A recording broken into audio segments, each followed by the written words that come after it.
Good afternoon. Welcome to the 4th Annual Commonwealth Institute Women's Leadership Impact Study Results Reveal.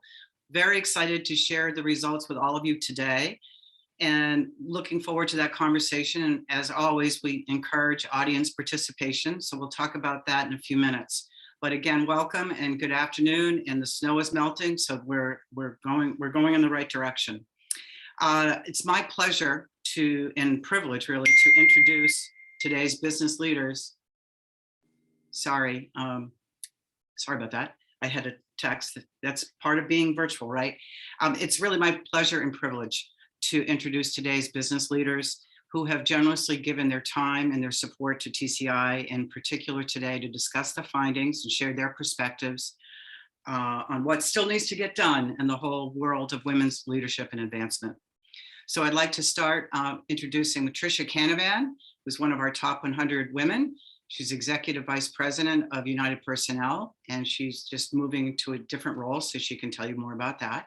Joanne Hilferty, one of our consistent top 100 women leaders in TCI, President and CEO of Morgan Memorial Goodwill Industries. Roxanne Martinez, who's Executive VP and Chief HR Officer at DentaQuest, another big supporter of ours. Welcome.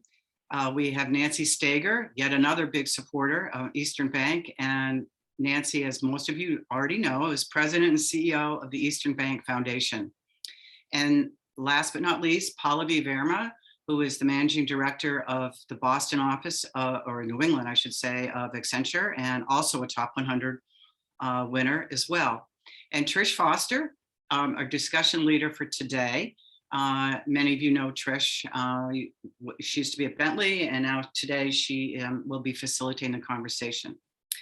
And at this point, I'd like to just let you all know that our presenting sponsor for 4 years in a row, Liberty Mutual Insurance, and I want to give a big shout out to Liberty Mutual. We are so grateful for your support and with all of the work that we do here at TCI. So at this point, it's my deep pleasure to introduce to you David Long, who is the Chairman and the Chief Executive Officer at Liberty. And David has agreed and is willing to share his perspectives on a topic that is very, very important to him and his team at Liberty Mutual. So David, welcome. Thank you, Elizabeth, and thanks for inviting me to kick off this really important discussion around the latest Women's Leadership Development Impact Study. I think the work that you do with your colleagues at TCI is inspiring. It's also vital in helping us understand the current state of women's leadership and to identify best practices to create more equitable business structures. Liberty, as you say, we've been doing this for 4 years. Liberty is extremely proud to be the presenting sponsor of the impact study and to continue to support the work at TCI. You know, we're closely aligned in our commitment to building diverse, equitable, and inclusive work environments where women of all backgrounds can be successful. So at Liberty, we have goals to increase representation of women and people of color at all levels in our organization by 2025. This will mean about a third of our employees will be people of color and about half will be women, with specific goals to ensure that both are strongly represented at leadership levels. So as you'll hear today, the journey to advance opportunity for women is far from over. Women have made gains in representation, but the pandemic has taken a significant toll. Across the entire economy, women of all backgrounds have had to shoulder the impact of COVID-19 disruptions, and now more than ever need our support. And the results of the impact study point to actions that will allow us to support women and ensure they can continue to make strides across all of our organizations. So today we have an opportunity to learn and improve. We know that companies with a diverse workforce and inclusive environments see stronger business growth and deliver better financial results. So increasing gender diversity must be a business imperative, and the study findings can help accelerate this progress. For those of you who participated in the study, thanks. Your contribution's critical in gathering data and best practices that will help Massachusetts employers continue to build a gender diverse talent and leadership base. I encourage those of you who have not yet participated to reach out to the team at TCI to learn more, get involved, as it will have an impact for years to come. And together under TCI's leadership, we can continue to make meaningful steps to propel women forward in the workplace, making our businesses and communities stronger. So thank you all for your commitment to this critical issue. Elizabeth, back over to you. Thank you so much, David. Can I take you on the road as I go out and talk to other business partners? You know, I'm on Awesome. the road a lot, so I'm happy to help whatever. Maybe I can join you. Thank you so much. I can't thank you enough, and you, everyone at the Liberty Mutual team, and Dawn Fraser-Bonet, who cannot be here today. She's also on our board, and she's a huge, huge help to us as well. So thanks again. I also want to make sure that we I make a call out because we're very fortunate to not only have Liberty Mutual continue to come back as our presenting sponsors, but we have a number of incredible companies across the state that are continuing to work with us and help underwrite our important work. So DentaQuest, I'm just going to list you all because you all have been so important to this research. DentaQuest, American Tower, Eastern Bank and the Eastern Bank Foundation, Accenture, Price Waterhouse, Rapid7, and Zipcar, and to our ever-growing community of study partner organizations. This group of organizations, their role is to be Uber endorsers and get all of their member companies and organizations inside their organization to support this work and to contribute and participate. And this list of organizations continues to grow every year. And instead of listing them all, you can see them all, and they're also in the report. But I think a big shout out to all of you, because without your help and support, this work would not be as impactful as it is. So thank you, thank you, thank you. And last, but certainly not least, is a shout out to our Leadership Council. This group started out to be a couple of people, and now we are growing this group as well. And their role, including David, who's here today, and Pallavi, and Tricia, and Joanne. So we have most of this council here today, which is terrific. Again, this group is, a group of very significant business leaders throughout our community that are committed to this work and committed to getting their network of organizations and people to participate. So thanks again. I know there's a lot of thank yous here in the beginning, but it's really important to let the whole world know how many people are behind this in this important work. So I'd like to switch gears for 1 minute just to tee up the day or the hour or so, and just remind all of you what the research about our purpose of doing this and the objective. And this is a longitudinal study. This is our 4th annual report, and we will be doing our 5th annual on the state of women's leadership in Massachusetts. So we started out and we continue to try to understand what employers are actually doing to develop, retain, and advance women across Massachusetts, and put a showcase or highlight on what are those barriers that are getting in the way to accelerate the whole pipeline in advancement of women. And then to identify and share what's working, what's not working, where are the gaps. So we as an organization that focuses on women's leadership and advancement, we can be the catalyst, we can be the convener of getting the right information in front of everyone. Here's what's working, here's what's not working, et cetera. So you'll hear more about that today.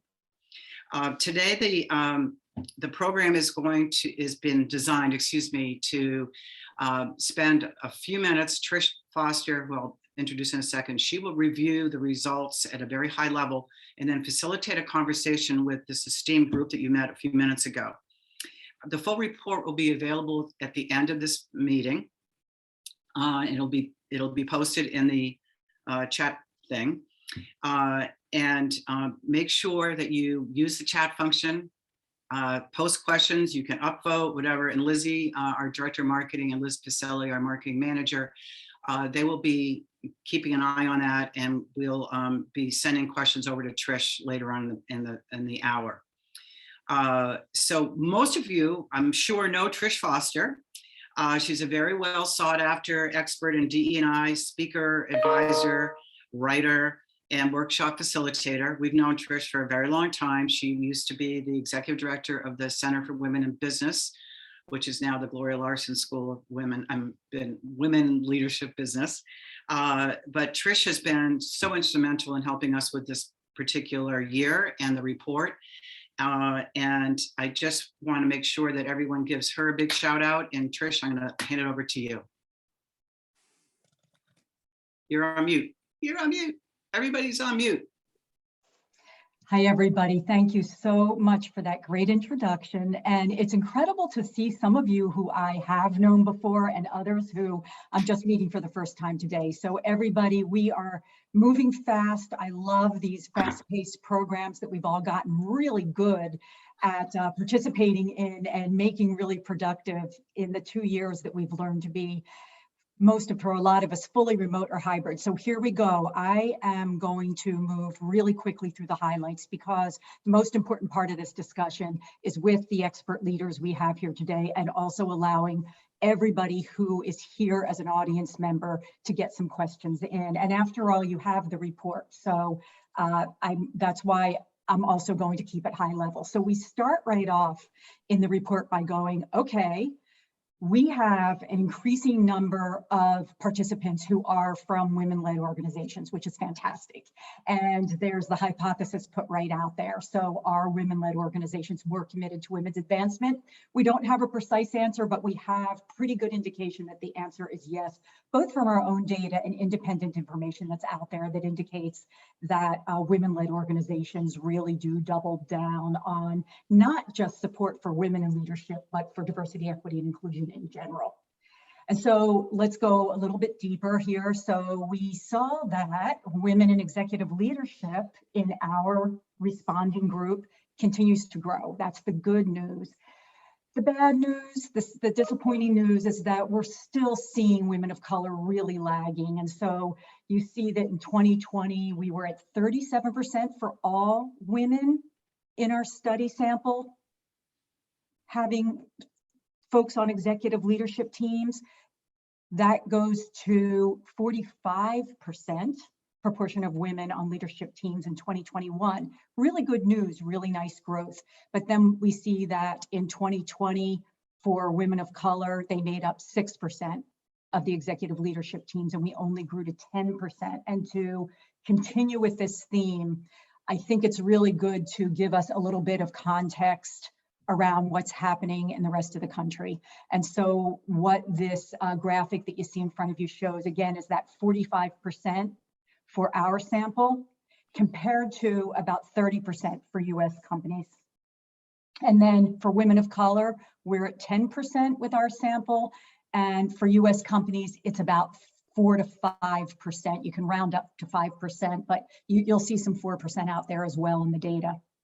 Okay, which leads directly to one of the other key questions we posed in our report, which is, are employers doing enough to support women of color? And the answer is no. I mean, the answer is no, every way you look at it. We have 50% of companies in our, and this is in our report, in our study, saying that they use metrics to track progress on the advancement of women of color, but only 19% are saying that they're leveraging leadership development initiatives targeted specifically to women of color. And that leads to the discussion of goals and metrics and accountability in general across the board. And what we saw with our report this year is that about 90% of respondents are identifying increasing the number of women in leadership as a goal. That's wonderful. But there's a gap, right? And the gap is that fewer than half are actually using metrics to track that progress on increasing women in leadership goals. So you can see right there a real opportunity we have, that the report is indicating that we have. Okay, and one of the terrific strategies that we see getting higher and higher marks is sponsorship and mentorship. And by the way, we can never overlook, and because we're going quickly in this, we have the ongoing value of networks, especially employee resource groups. That comes through loud and clear in our research that they are vital and effective. But it's really intriguing to see this, I would say, growing interest in sponsorship and mentorship as effective advancement strategies. And so you can see the data there.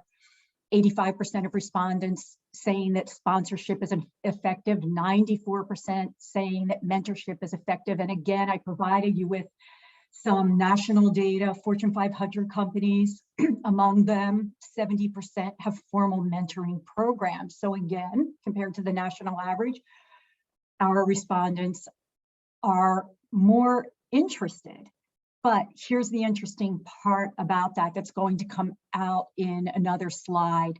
There is again a gap between saying, wow, we're really interested in this, we really believe in this, and adopting formal programs. So that's another area of opportunity that came out in the report. And so we included a robust section of recommendations or a roadmap for change. And I'm going to summarize it with the next couple of slides, and then we'll get into our discussion. One of the first that we recommended is recognizing the challenges and setbacks that the pandemic has caused and doing something about it. You know, if we pivoted in the right direction, fantastic. If we didn't, why didn't we? Let's address it and stick with it. And then, of course, using metrics more effectively. And this is about not only identifying specific targeted metrics around retention and training and support, but also holding people accountable at every level. And then going back to those rich personal and strategic relationships that we know are so vital in advancing women in leadership. I would say let's challenge everybody to take a good look at what they're doing around sponsorship and mentorship.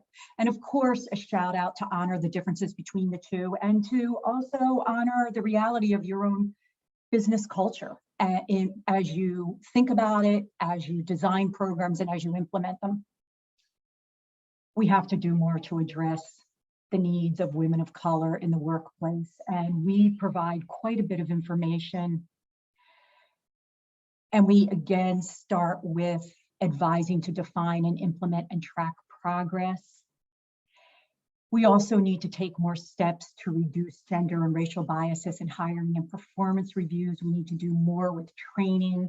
We need to do more providing mentors and sponsors for women of color, and making sure when we do that, that those mentors and sponsors are well prepared as allies, especially if they are in the dominant group, if they are largely white and often white men, because that is still who is dominating the ranks at the top of organizations and in the best position to serve, particularly as sponsors.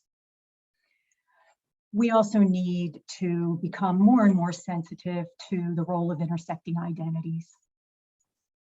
And you know, all I'll say about this is, even in my own consulting work that I do now, I am amazed at how much more concern there is over the intersection, particularly around disability and cross-cultural. You know, I mean, even smaller organizations of a few hundred people are often completely cross-cultural and global now. And so we're very, very aware of the intersecting identities and the role it plays. And then finally, you cannot do any of this recommended work around advancing women in leadership in a vacuum.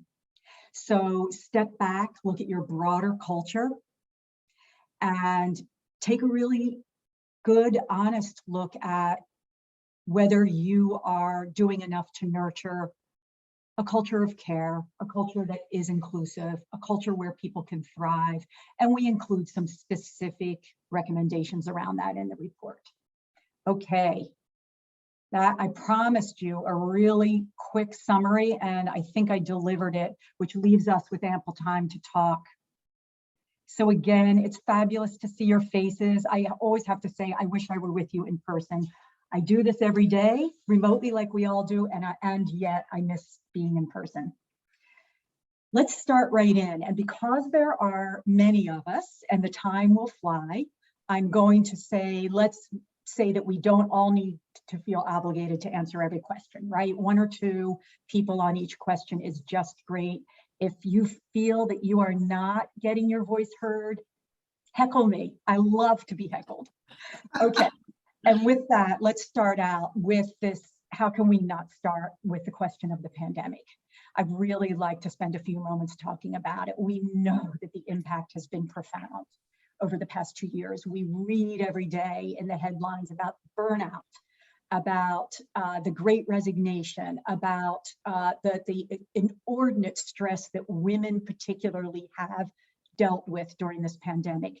Looking ahead, I guess I'd love to hear your thoughts now, looking ahead, what impact you see this having? Do we need to be really worried about the leadership pipeline as a result? And what, if anything, are you doing in your organizations? And who would love to step up first?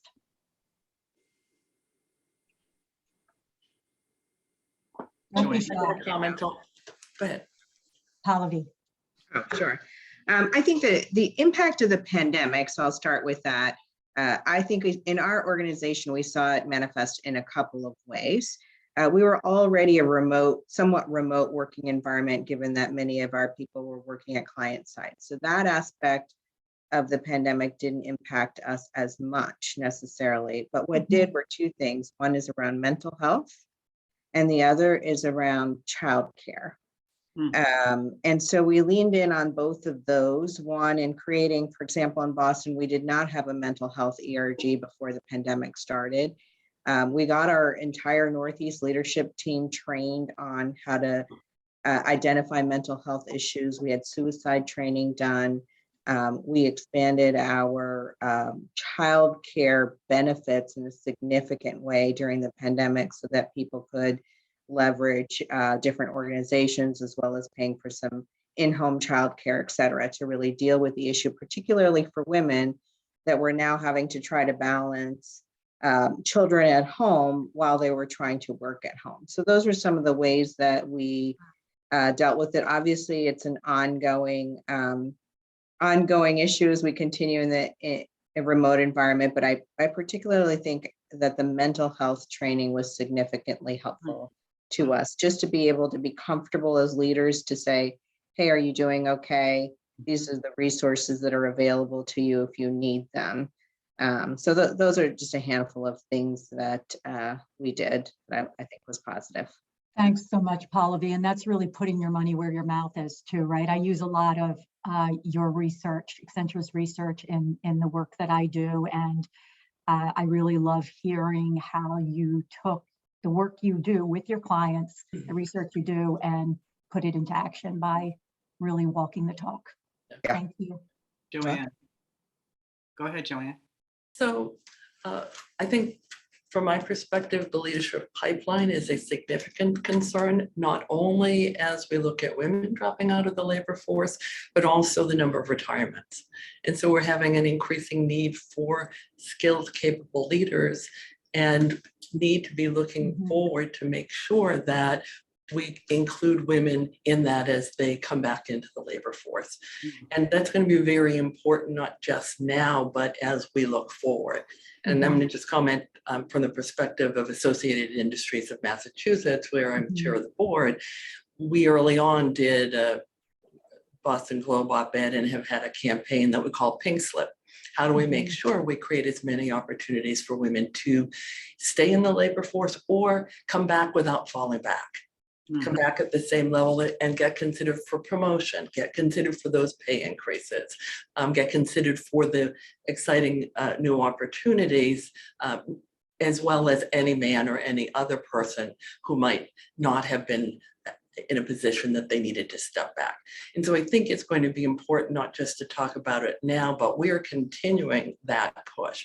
We have Congresswoman Clark coming and presenting on Pink Slip.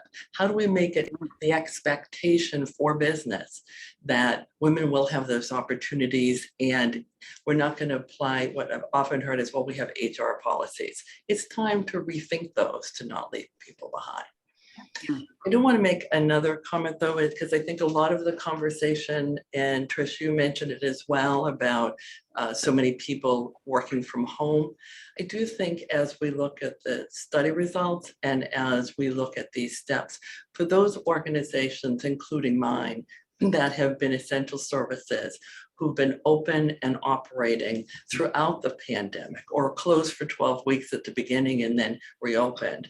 I run retail, I run collection of services. I have individuals with developmental disabilities coming in every single day for services.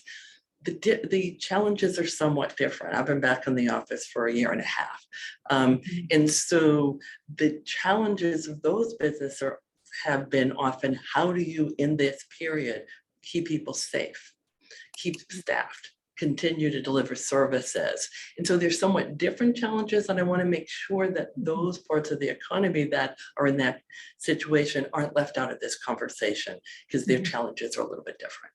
Mm-hmm. Joanne, thank you so much. That was really rich input. Mm. We have let's stay with this for one more minute and maybe ask both Nancy and Roxanne to give us a little bit of input here. Sure, I'd be happy to. You know, I think we're at a unique pivot point in work generally, and we have to be mindful of that as we plan what the return to work is for so many who are remote now. And to Joanne's point, mindful of the people who've worked on the front lines every day, you know, throughout the pandemic. We have an opportunity to really make use of this hybrid model that everybody keeps talking about, but nobody's defined. And I think when we do that, we have to be really mindful of what are the challenges of women at all levels of the organization, because they're different at different levels of the organization. And how do we find ways to create work going forward in ways where we're attracting women into higher level positions and back into the workforce?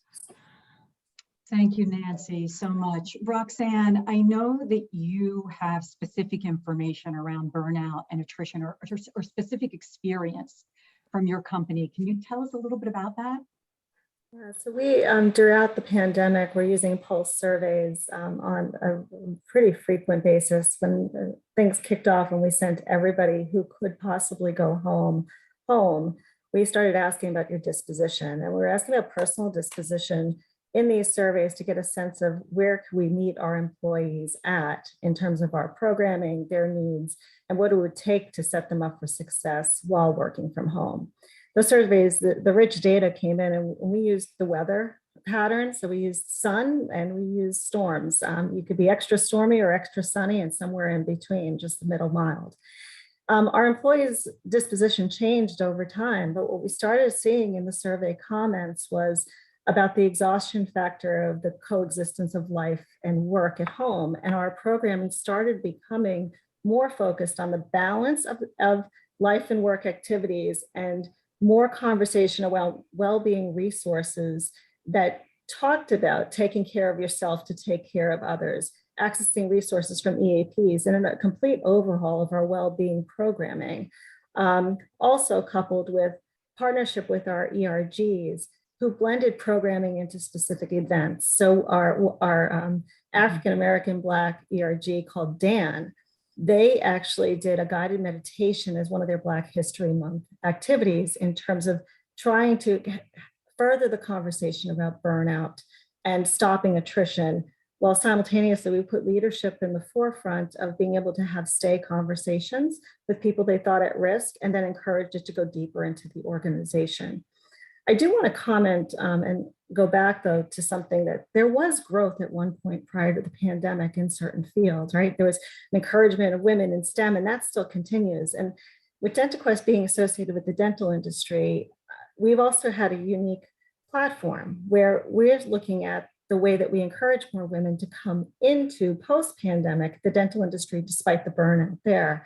And we're using scholarships, sponsoring research projects, and conference attendance to highlight the attributes and the virtues of working in the dental industry to bring more women into the workforce, maybe for the first time, and or to bring them back. Roxanne, thank you. Again, I really appreciated the very unique perspectives all of you had. Let's pivot to a very, very important topic, which is this issue around leadership for women of color. And you know, again, just a gentle reminder that the data we saw on our survey was really mixed. So on the one hand, more employers said they were using metrics to track progress on the advancement of women of color, like 50%, but only about 19% said they're using leadership development initiatives specifically targeted to women. So we have a real disconnect there that I think we have to be, really candid and honest here with ourselves and addressing. I feel like we have not heard from Tricia at all yet, but I don't want to put you on the spot on this. There's plenty more opportunity. And Pallavi, we haven't heard from you in a little while.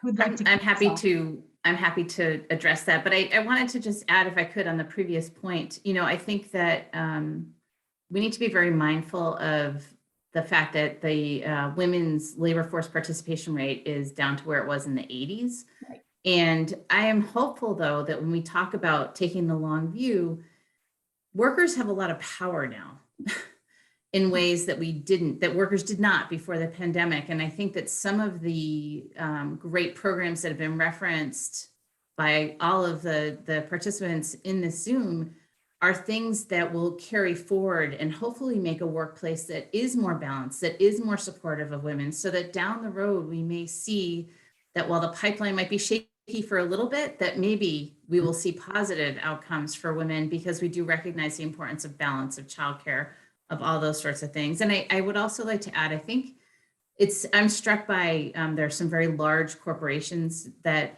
some of us work for, and some of us work for medium-sized or smaller organizations. And I think that looking at public policy initiatives around some of these issues are also really important, because not every company can afford to do some of the things that are being discussed that are so critically important. So I wanted to mention that. And in terms of looking at a deliberate strategy for women of color and in leadership in leadership roles, I think the gap that you point out is critically important. And knowledge is power, right? So if we see that these commitments are being made, the recognition of the importance that these initiatives are being made, I think that it gives us the leverage to go back to our organizations, to the business community, to the nonprofit community, and say, and this is the next step.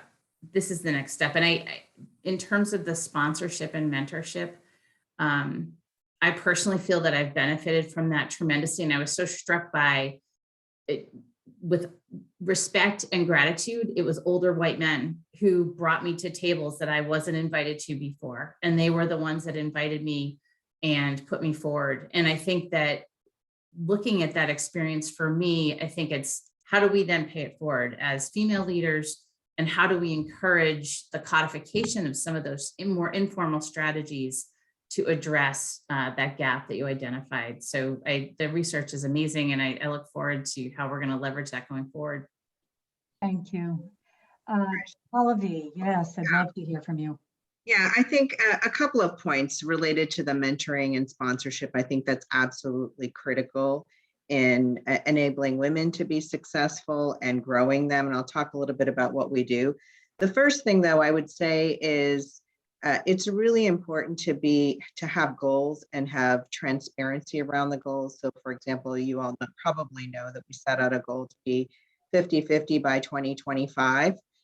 When you think about that in a 670,000 person organization, it's a significant pivot. We're at 46%. So I believe we'll get there in the next couple of years. The other thing I would say is that we have measurements and goals for all of our leaders. So people that are on our leadership teams have a collective goal of improving the diversity of our organization, and they get measured against it, and it impacts their performance. And I think that's also critical. All of our managing directors, kind of the next level down, are also required to have an IND essentially goal in their priorities. So I think that actually helps us change our behavior. You kind of get what you measure, right? The other thing we do, I think sponsorship and mentorship are important. Sponsorship has certainly helped me in my career, and so I believe in that significantly. Right now, I lead our women's executive sponsorship program for North America at Accenture, which is taking the top 70 women leaders, identifying sponsors for them, and then having leadership programming and training for them for a period of 2 years, so that they get positioned, get on the right succession plans, et cetera. That actually is really critical. I mean, you can have great mentors, but what you really need are sponsors who are going to say, yep, I think this person can go here. Let me actually get them written down on a succession plan. That's when the change starts to happen. Right. So I would just say those are the, at least for us, those are the critical things, being transparent about what your numbers are, measuring people, leaders in particular, about the goals that you have, and then specifically on women, we have all these programs, and then as well for diversity, in particular with our African American, Black, and Hispanic American populations, really leaning in on those ERGs, allowing and giving them the space to do some leadership sessions and training themselves. So kind of lean in on that. I think that's very important. And maybe the most impactful, I would say, is that as a leadership team, I know I do it with my own team, and on the North America leadership team, what we often do is bring people of color into our meetings to talk about their experiences as a way to educate the rest of the team. That feels very tangible. I've learned the most when I've heard from those individuals about what their experiences have been. It's actually harder to understand if you don't really know or understand how they're perceiving their own experiences. So I think that has been very impactful. And I do that on our Boston leadership team as well. Just have people come in and talk about it and hear their perspective. And it's always enlightening and helps us all as a leadership team be better leaders. Pallavi, thank you so much for that. And I also find that the storytelling opportunities are, well, that's when people's hearts and minds really open. Yeah. Nancy. And yet, I also want to add before we move on, that we also have to be so cautious and aware of the fact that anybody who is underrepresented, and in this case, we're talking about women of color, needs not to have too much burden put on them to be telling their stories, right? That's a balancing act that we have to be super sensitive to if we're white, especially. Okay, I love the hands being up. Let's go. I don't know which order I should go in. Let's go maybe Nancy, Roxanne, and Joanne. Okay, great, Okay, thank you. Oh, and I can even figure out how to lower it. So there you go. 2 years in, I'm all set. I want to, the Pallavi had a lot of great comments there. And I want to pick up on one piece that she said early on, and that is the goals are important. I think we all know that, right? That's how we drive our businesses. We set goals. If it's important to us, we track it, we measure it, we report on it, and we hold people accountable to that. There's another piece to this that I think is very important, and I want to make sure we get it into this conversation. And that is that, if COVID did anything, it showed us how important it is to have a high quality early childhood development system, early childhood care and education system. And I think we have made the point that this is a public policy issue. This is not a women's issue. This is not a family issue, public policy issue. We need the talent in our businesses and in our government and in our nonprofit sectors.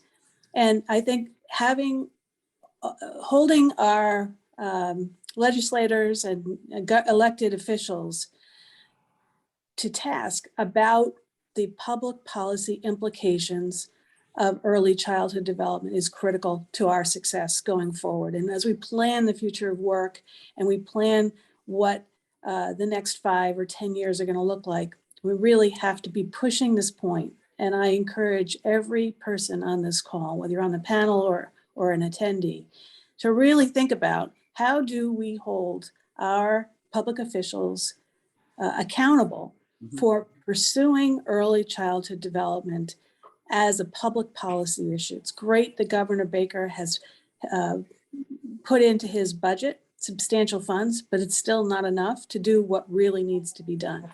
And when we talk about women of color, we have to really, this is an important issue for them as it is for all families.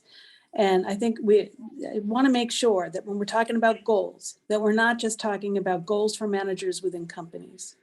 Thank you, Nancy. Fantastic. And I think Roxanne and Joanne and then Tricia, we can go in that order. Well, building on Pallavi's comment about listening tours and storytelling, one of the things that we've found so powerful at DentaQuest is we've leveraged our ERG leaders to be those voices. Our CEO, Steve Pollock, does quarterly roundtables with ERG leaders, of which we have co-chairs. So there's women represented in every ERG, including our veterans ERG. And those voices are incredibly powerful, so much, and have left such a lasting impact and I would say indelible imprint on our programming that we see these ERG chairs experience as a developmental one. And we recently put those leaders in front of our board to share their experiences, to inform our board about the opportunities we have as an organization to advance DEI. So it really, truly means, you know, from the top, the board, all the way through the organization, how those stories are told, how we seek to understand and what we do about it, and how we demonstrate real success with an action plan after listening. So I can't emphasize enough the value it has provided to our organization. Roxanne, thank you so much. And Joanne. So before I get to my comment, I do want to follow up on what Nancy said about early childcare, and also put a plug in for the business coalition that Eastern Bank has sponsored in terms of early childcare. Tom Weber and the team there are doing remarkable work moving that issue forward from the business perspective.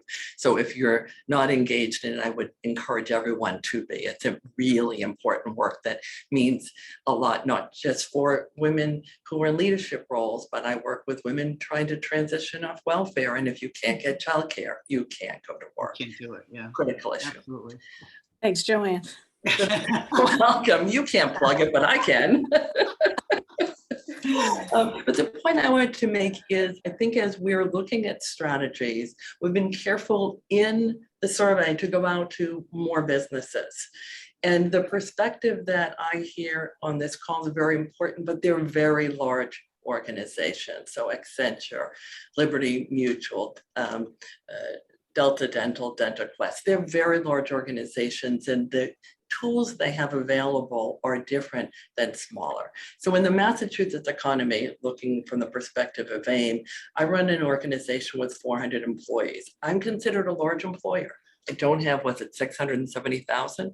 I have 400 employees. When I have a meeting of my VPs and my leadership, I don't have to go onto 2 screens on my Zoom call. And we're all in person, but we're in different sites, so we do it that way.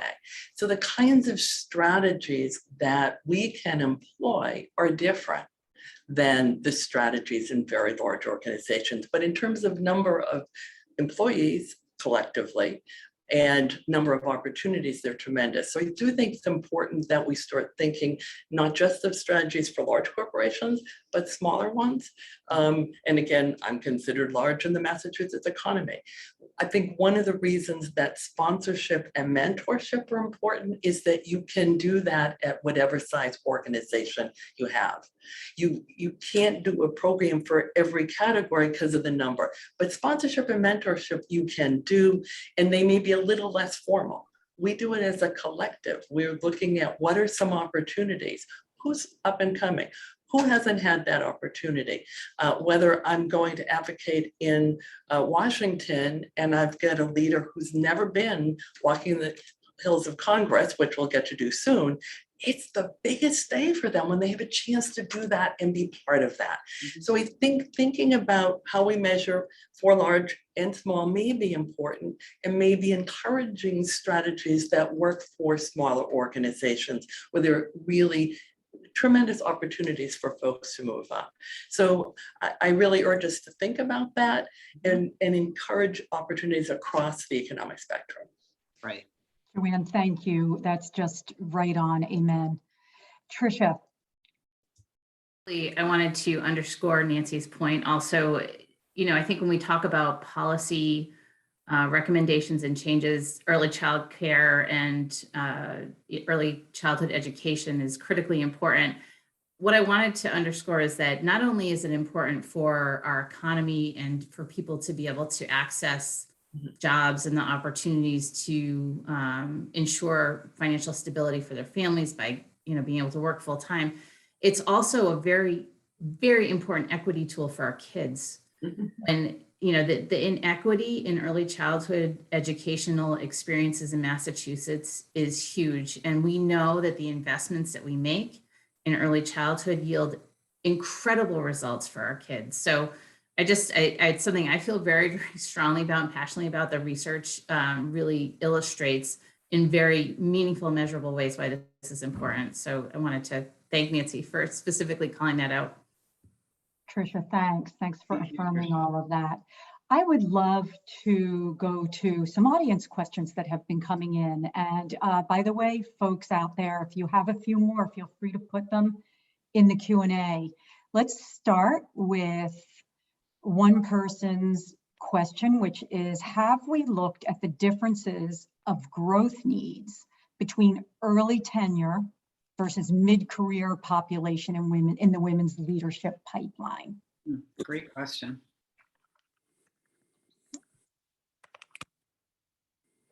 I think it's a Rita. great, Yep, go ahead. I was just going to say, I think it's a great question. I think it's an under-researched question. And I think there's room, hopefully in the 5th edition of this, to think more granularly about different levels within an organization and other aspects where we can really learn to see where, you know, Tricia's looking at where are the gaps and encouraging us to look at what we can do to fill those gaps. Having more of this information, like the question in the chat, will be really valuable to us. At Eastern, we do look at different levels of the organization. We do look at, we don't specifically look at generationally per se, but you know, I think it's an excellent point.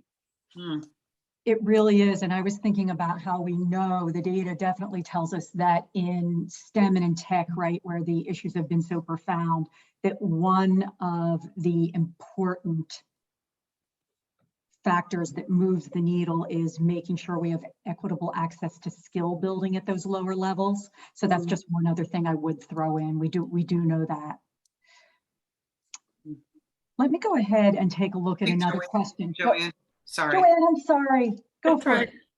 I was just going to make one comment on that, because we do a lot of work on moving folks up a retail chain, a program chain.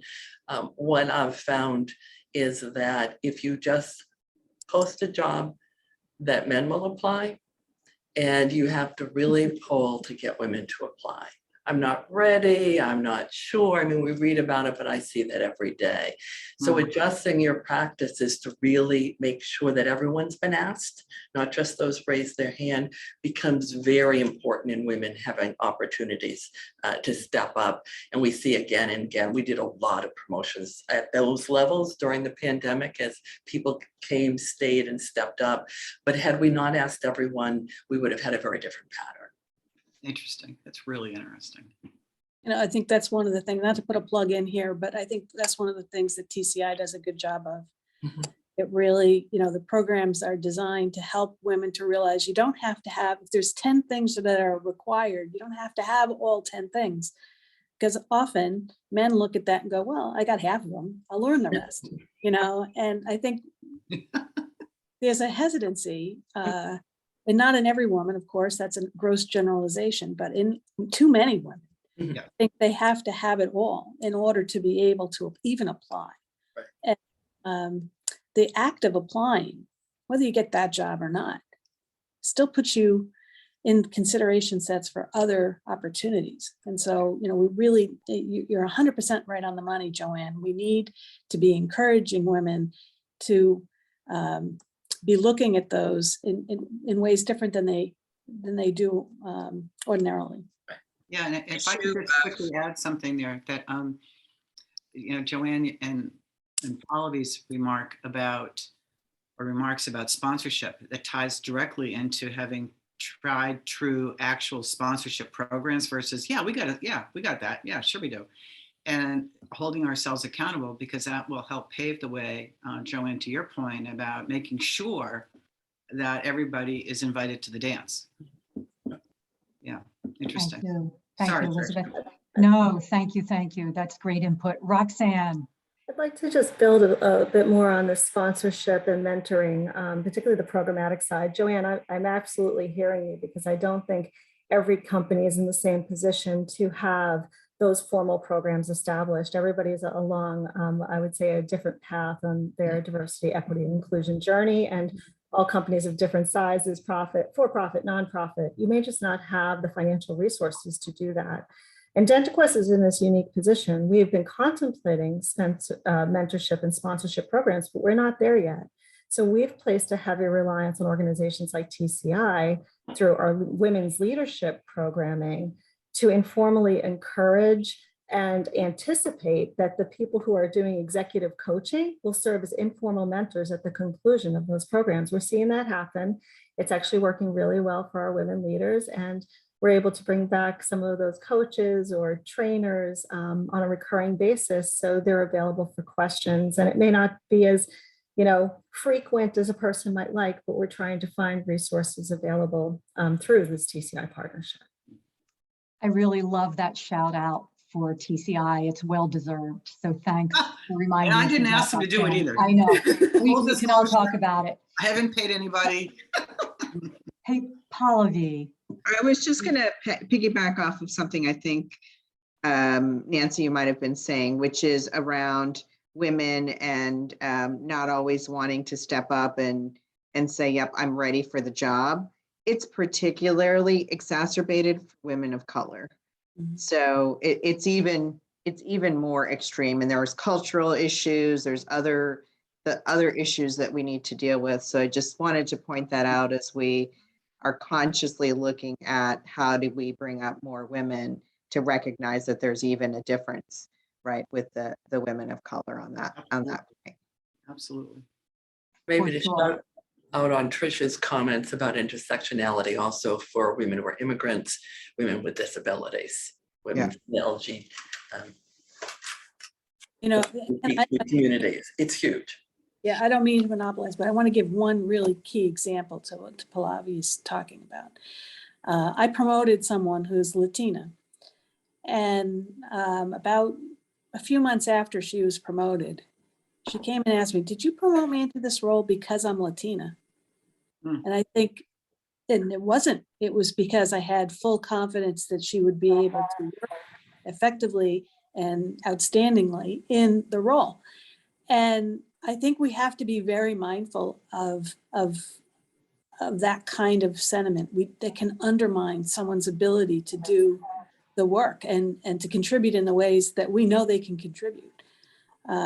So, there's a lot to what Pallavi is saying there, and we need to be mindful of all of it. Yeah, thank you so much, Nancy. I want to get another question in from the audience. And this is one that I too could answer, but you all are here to be featured. Are there formal sponsorship programs that one could use as a model? And this person points out that there's more information available on mentorship, which is true. Pallavi. I'm happy to share what we're doing since I'm the exec sponsor for ours and for us here. So reach out to me offline and I'll share. Pallavi, I already have you down on the list to share the roundtable on sponsorship. Yeah.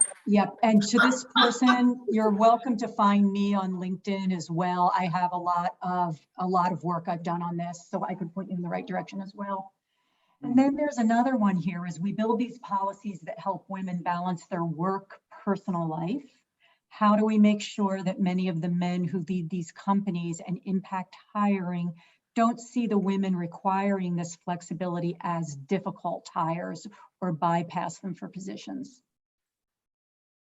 I think it goes back to some of the comments made about having, practices that ensure that there's complete diversity on candidate slates, and those are in fact adhered to. It's not unusual to see people want to make a quick hire, and sometimes they have to expand their depth and breadth and make sure that they've looked at all candidates, and you put some real time in it. You can look at 5 days internal and then go external market, thus giving your internal talent any diversity background a chance to apply, and the transparency that the job exists.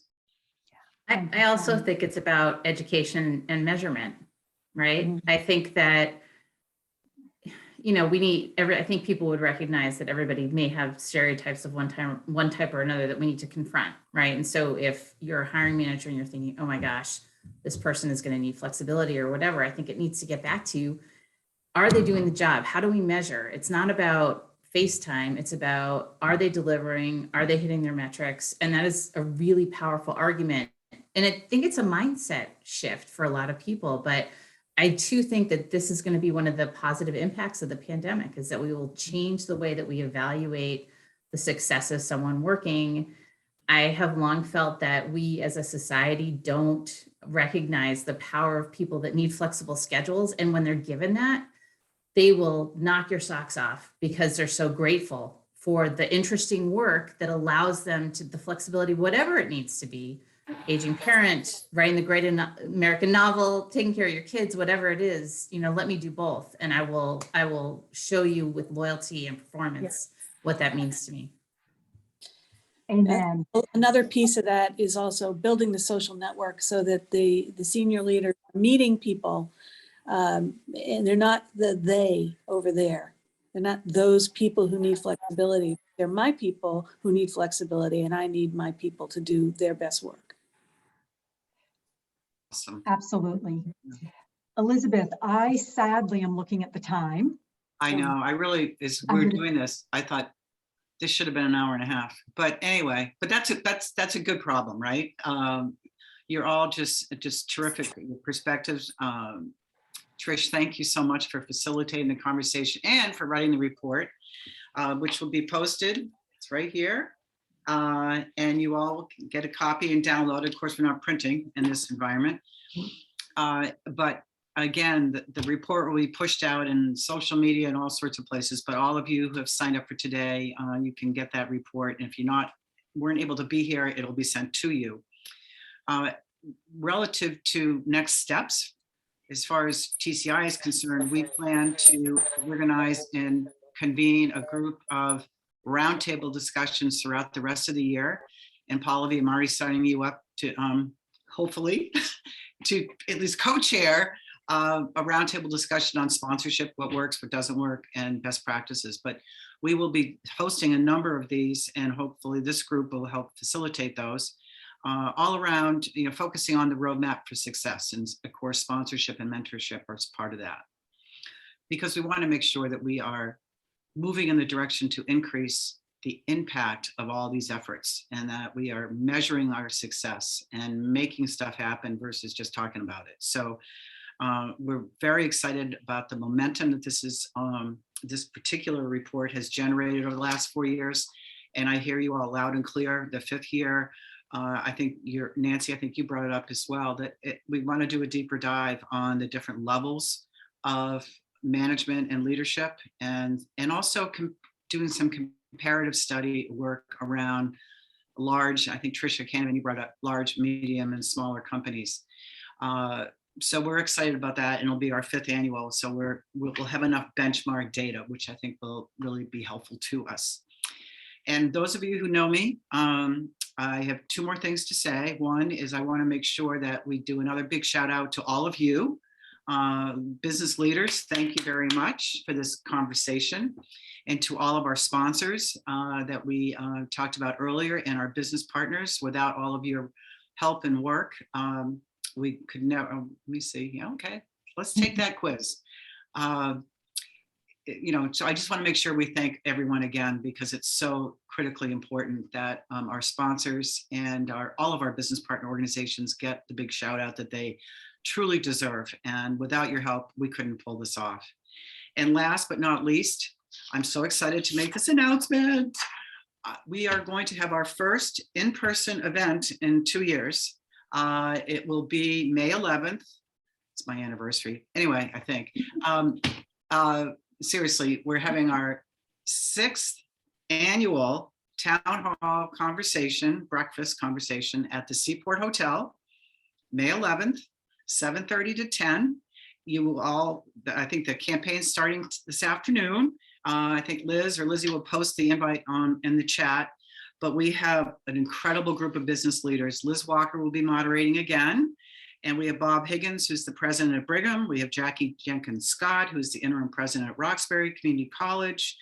Rana El Kaboui, who is the deputy CEO of Smart Eye and co-founder of Affectiva, I don't know how to say it. Lee Pelton, the president and CEO of the Boston Foundation, and Jane Steinmetz, who is the Boston office managing principal at EY. So we got a terrific group. Don't miss it. This is such a popular event because, as most of you know, the audience drives this conversation. This is not a pre-orchestrated panel. And it's our chance to really all see each other, maybe even do some hugs, I don't know, but I can't wait to see all of you in person.